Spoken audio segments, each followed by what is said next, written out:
자, 이번 시간에는 단열재의 특성별로 하나씩 짚어보는 시간을 갖겠습니다. 가장 대표적인 물리적 특성 중 하나가 열 전도율일 겁니다. 이 열 전도율이 0.034 이하 되는 단열재를 모두가 다 그 가등급 단열재로 포함하고 있습니다. 그럼 열 전도율이 그럼 어떻게 그 구분을 하느냐, 이 부분을 좀 잠깐 소개해 드리면, 어떤 단일 물체 1m 두께가 있는데 이 두께 양쪽에 온도차가 1도씨가 있습니다. 그 1도씨 온도차가 물체를 통해서 흘러간 열의 총량을 열 전도율이라고 할 수 있어요. 그러니까 1m에 통과된 열량이죠. 그래서 열량이 통과량이 작으면 성능이 좋은 것이고 통과량이 많으면 성능이 떨어진다고 볼 수 있습니다. 우리나라 단열재 중에 가장 성능이 좋은 단열재가 아마도 진공 단열재라고 하는 VIP가 있어요. 이 VIP는 은박으로 싼 그 안에 실리카 듐이나 그라스울이나 다양한 심재를 넣고 진공 상태를 만들어서 단열을 만든 건데요. 이것의 열 전도율이 약 0.004에서 0.008 정도까지 돼요. 열 전도율의 단위는 와트 퍼 메타 켈빈이라고 하고요. 킬로칼로리 단위로 하게 되면 킬로칼로리 퍼 메타 도시라고 할 수 있습니다. 근데 이 열 전도율이 영향을 미치는 그 인자들이 있어요. 근데 그 영향을 미치는 인자들은 그 단열재 특성을 그 구분하는 데 가장 중요한 부분 중에 또 연계돼서 있어요. 그 중에 하나가 발포가스입니다. 그 단열재는 그 단열재 안에 아주 미세한 기포들이 얼마큼 많이 들어가 있느냐에 따라서 단열 성능이 좌우된다고 할 수 있는데, 이 단열 성능 좌우하는 그 기포의 크기, 양, 어떤 비율, 이걸로 성능이 달라집니다. 그 기포의 종류가 공기냐 아니면 어떤 발포가스냐에 따라서 또 성능이 달라져요. 공기의 열 전도율은 0.026 정도 된다고 알려져 있고요. 우리나라에서 많이 사용하는 발포가스로 C펜탄이 있는데요. 사이클로펜탄이라고 합니다. 얘의 열 전도율이 0.011 수준입니다. 공기를 이런 그 발포가스 종류로 채워주면 열 전도율이 훨씬 내려갈 수 있습니다. 이 발포가스에 의해서 성능을 좌우할 수도 있다라는 부분이고요. 그래서 XPS나 뭐 PIR 또는 PF보드 이런 거에는 거의 발포가스를 쓰고 있고요. 다만 무기질 단열재에서는 발포가스를 쓰지 않아요. 그래서 무기질 단열재의 성능이 어느 일정 수준 내려가기가 힘든 부분이 있고요. 또 특성상 발포를 할 이유가 없기 때문에 어쩔 수 없이 무기질 단열재는 가등급에서도 0.034 혹은 언저리에 있을 수밖에 없었어요. 그 다음에 두 번째 영향을 미치는 게 흡수율이에요. 단열재 속에 물을 얼마큼 흡수하느냐에 따라서 성능이 어마무시하게 차이가 날 수가 있습니다. 즉 0.026이라는 공기의 열 그 전도율이 있는데, 그 공간 속에 공기가 아니라 물이 들어갔다고 생각하면 물의 열 전도율은 약 0.6 정도로 알려져 있거든요. 그럼 공기에 비해서 약 23배 정도가 열 전도율이 높은 그 물질이 됩니다. 그러니 단열재 속에 이 공기 대신에 물이 많이 들어갈수록 열 전도 성능은 기하급수적으로 떨어질 수밖에 없어요. 그래서 이 흡수율이 열 전도율에 미치는 영향도 큽니다.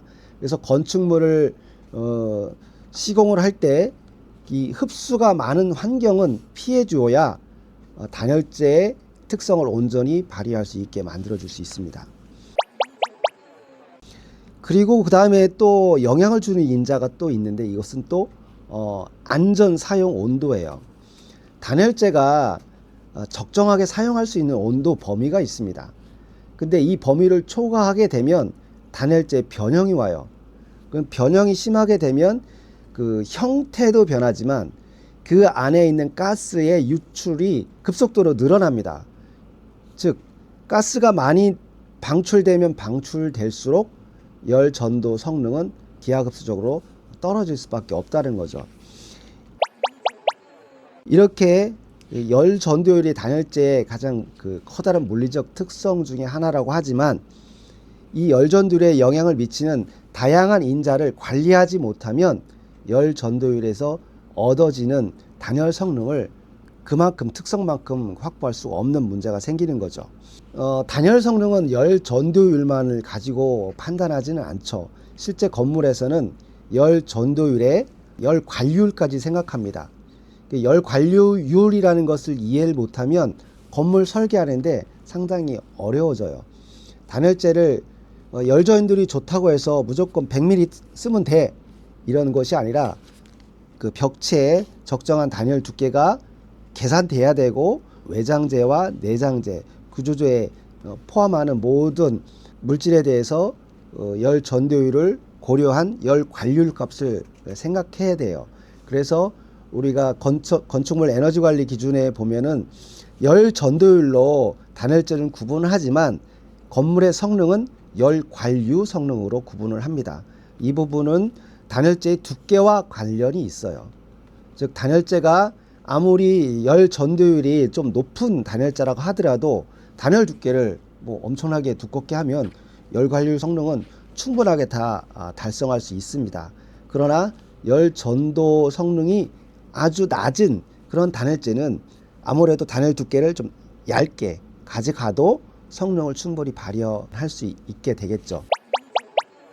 이렇게 단열재는 물리적 특성에서 열 전도율이 가장 중요한 부분으로 차지하고는 있지만, 그와 관련된 여러 가지 성능을 떨어뜨릴 수 있는 부분을 고려해서 사용을 하셔야 된다라는 거죠.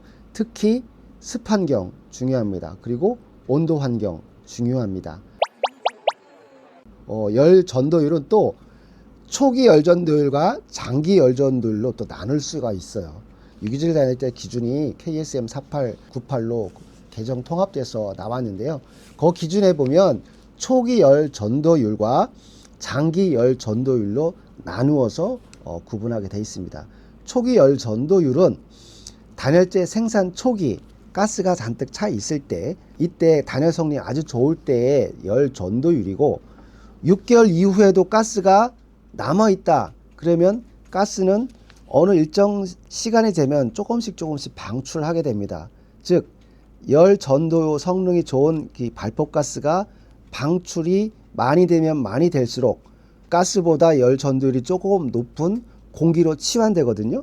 그러면 공기의 열 전도율에 수렴할 수밖에 없게 됩니다.